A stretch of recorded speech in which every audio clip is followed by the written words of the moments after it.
Doctor साहब, ये जो आपने नुक्ता रेस किया है बहुत ही वैलिड है और वक्त की ज़रूरत भी है। एक तो हम आधा साल तरसते हैं पानी के लिए, फिर आधा साल पानी में डूबे रहते हैं।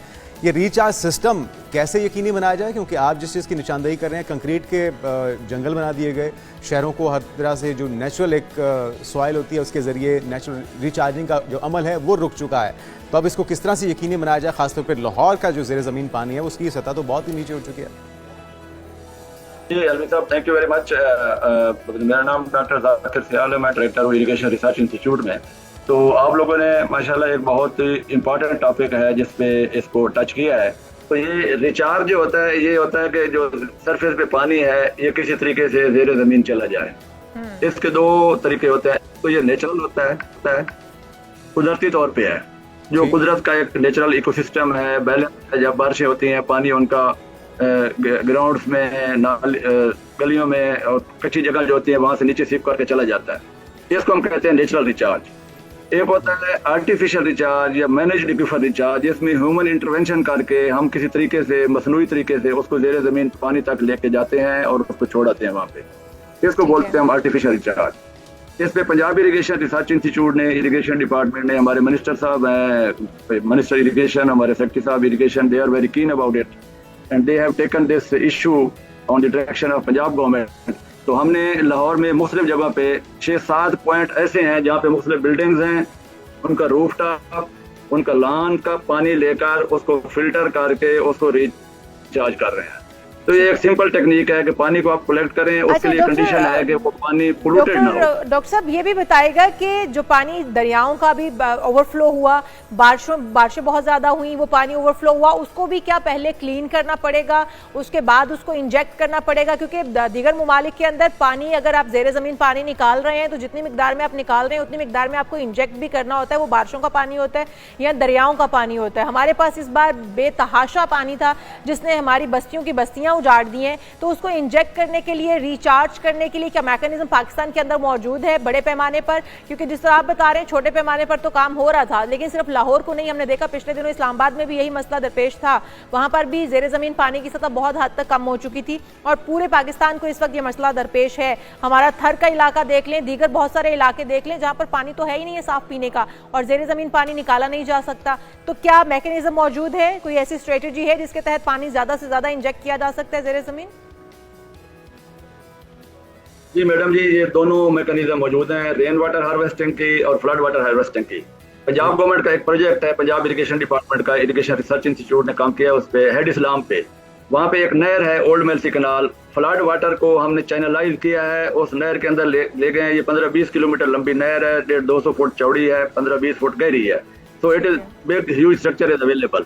तो वहाँ पे जाके हमने तकरीबन कोई 6000 एकड़ फीट फ्लड वाटर को रिचार्ज किया है, कैनाल के बेड में छोड़ा है, वहाँ रिचार्ज वेल बनाए हैं, 144 रिचार्ज वेल बनाए हैं। और ये सिंपल मैकेनिज्म है, इसको हम ट्रीट करके फ्लड वाटर को भी नेचुरली भी, जब पानी ये साइंटिस्ट स्टेटस से गुजर के जाता है तो कुदरत का एक सिस्टम है, नेचुरली ये फिल्टर होके ज़ेरे ज़मीन चला जाता है। और वहाँ पे ये मजे वाली बात ये मैं आपको बताऊं कि वहाँ पे 5-6 फुट पानी वाटर टेबल राइज हो गया and the people are very happy.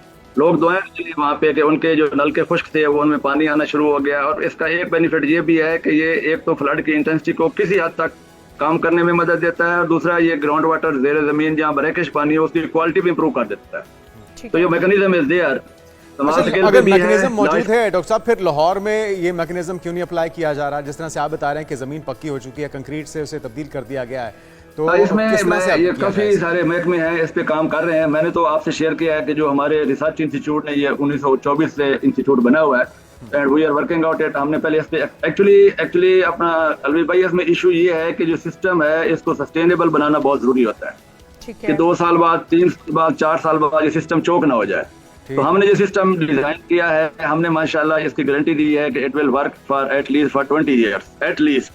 तो ये इसको सस्टेनेबल बनाना, इसमें सेडिमेंट ना जाए और कंटेमिनेटेड वाटर ना जाए, otherwise it is very successful. आप आए, हम आपको दिखा दें कि हमारे मॉडल इधर, हमारे पुरानी अनारकली, हमारा जहाँ इरिगेशन डिपार्टमेंट है वहाँ पे है, यूईटी में है, मुख्तलिफ जगहों पे हमने 6-7 जगहों पे लगाए हैं। Model are working very well.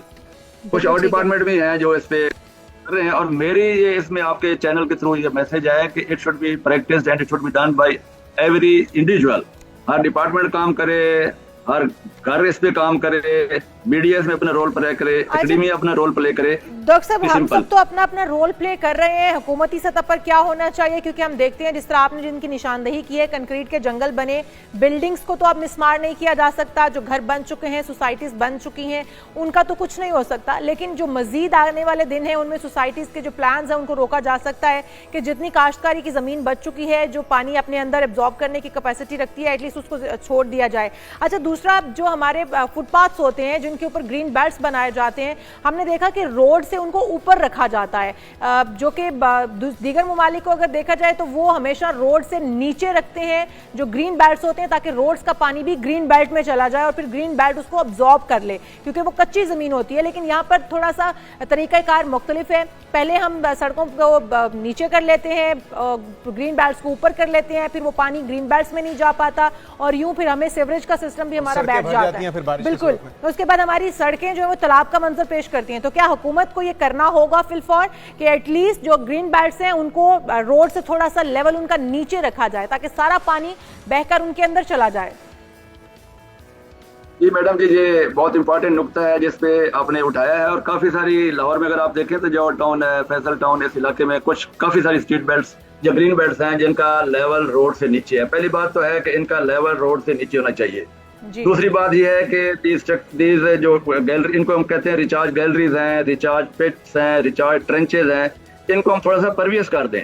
इनमें अगर थोड़ा सा हम ग्रेनुलर एक्टिवेट करके पक्की मिट्टी निकाल के ग्रेनुलर मटेरियल जो हमारी क्रश है और इस तरह के मटेरियल डाल दें, तो यही स्ट्रक्चर हमारे रिचार्ज का काम कर सकते हैं, जिसको हम रिचार्ज गैलरी, रिचार्ज पिट और रिचार्ज वेल भी कह सकते हैं। ये हमारा we should learn to live with the nature.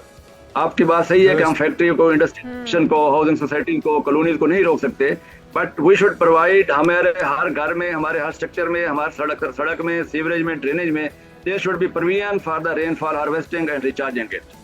तो ये सिस्टम बड़ा सिंपल है, इसको थोड़ी सी हम माइंड सेट चेंज करके we can adopt it, and इसमें हर बंदा जो है कैन प्ले देयर रोल। हम सबको कंट्रीब्यूट करना होगा, हुकूमत को इसके ऊपर खूबसूरत सी पॉलिसीज बनानी होंगी जो कि प्रैक्टिकल भी हो, और पानी डेफिनेटली, और पानी जो है वो रिचार्ज का अमल तेज करना होगा। बहुत शुक्रिया डॉक्टर गुलाम जाकिर सियाल साहब हमारे साथ मौजूद थे।